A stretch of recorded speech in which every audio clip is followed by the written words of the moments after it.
All right, let's pivot and go over to the LegacyRetirementGroup.com phone line. Say good morning to our good friend, Congressman Mike Carey, Ohio's 15th District. Congressman, good morning. We are 15 days into the government shutdown.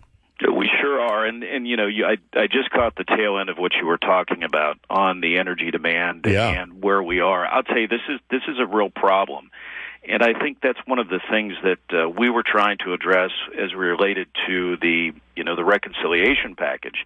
And I think we do know that the cost of natural gas and oil has gone down. But I think the other thing we have to understand is that because of the policies of the previous administrations, a lot of our baseload was lost.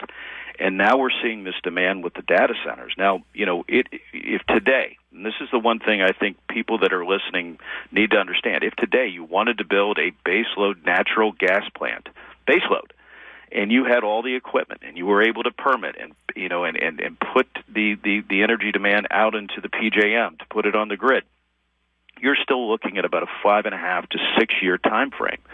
And then, if you're looking at trying to build a coal-fired power plant, the problem is the financing. And, at least in the reconciliation package, we did work with the transferability as it relates to nuclear power.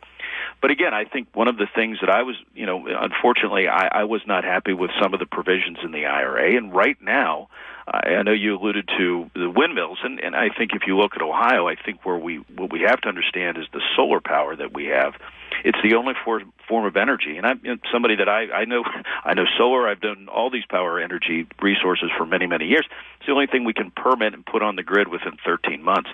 So we've got to come to a resolution as it relates to power, and I think these are some of the issues that, quite frankly, having this government shutdown, unfortunately, it's not allowing us to debate these issues and to really work on these issues, because we do have a problem.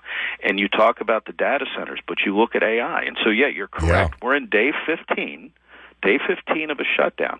And I've talked to a lot of people over the last 15 days. I've been all over the district.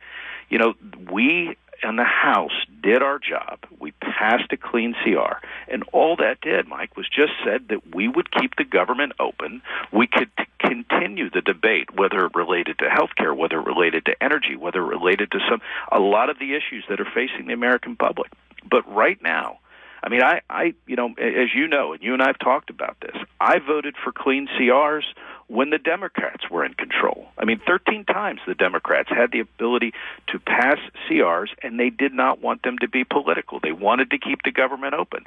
My Republican colleagues, many of them, never voted for it because CRs generally are not a sustainable way to govern. So right now, where we sit, federal employees, including some of our armed service members, I know the president has worked out a deal that they will not miss paychecks for this time, but federal services, we have people calling in every day. I've been working the phones just like my team. Social Security, BA benefits could be delayed. The concern about our TSA agents, our air traffic controllers, National Weather Service, and FEMA. We've already seen Smithsonian and federal parks, Head Start programs, rural health care funding. These are problems that the Senate Democrats, and again, I know Republicans have control of the House and the presidency and the Senate, but again, like you and I talked a couple weeks ago, go back to your government class. It takes 60 votes to open the government, and we need Democrats to join with us, like Republicans did 13 times under the Biden administration, to keep the government open and not make it political. And it's frustrating, Mike, because Congressman Mike Carey joining me. It's frustrating because Republicans just wanted the clean CR. They wanted to keep the government open and then have the discussions on the health care, which is the sticking point, where Democrats, they have all these strings attached, and that's not necessarily how it's supposed to work. No, it's not. And again, I mean, I remember when I voted for clean CRs, and many of my colleagues on the Republican side in our conference did not vote for clean CRs because they just simply didn't vote for it.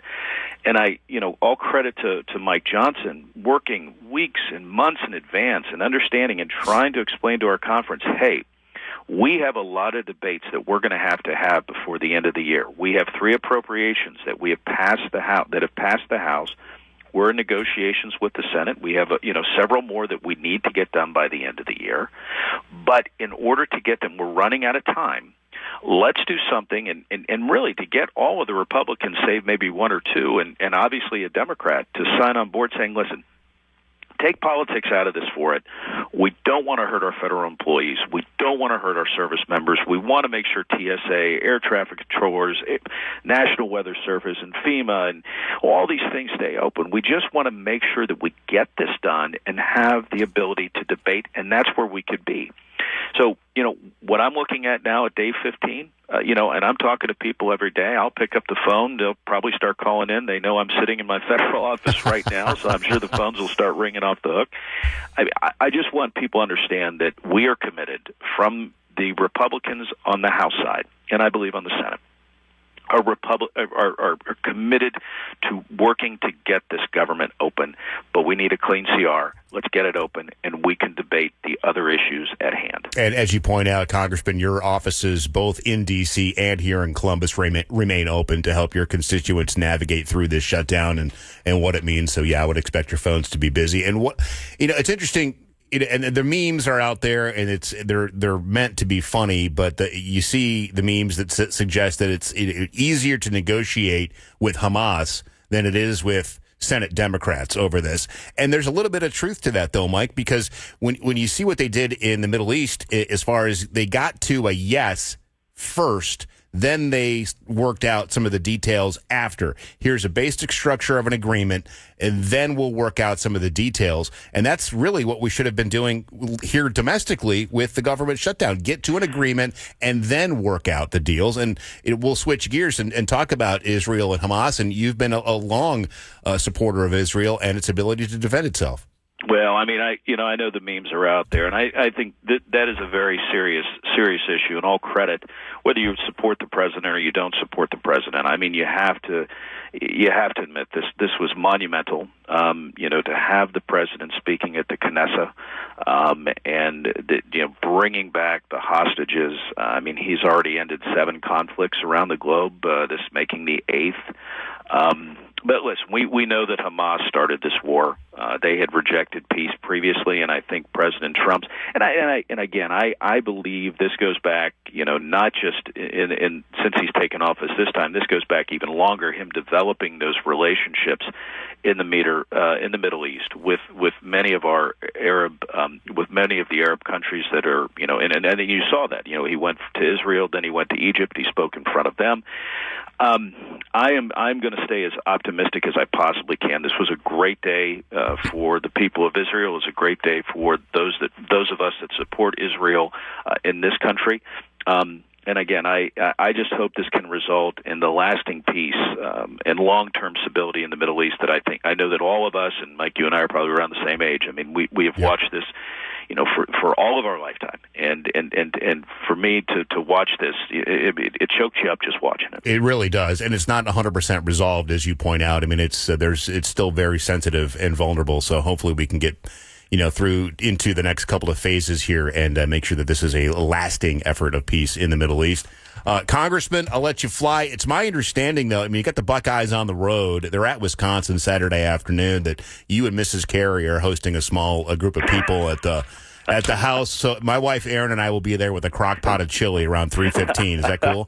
I'll tell you what, the one thing that, and my wife is a huge Buckeye fan, but she's actually an OU grad. Okay. We don't put that out very often, but she is an OU grad, and so I know that this is a big home game for OU as well, and so, but yeah, this is going to be a good game, and obviously Luke has been somebody that was very big in Columbus and did a great job, and defense came in at the time when he, took over the coaching position. And I was talking to my oldest son, who will be 24 at the end of the month.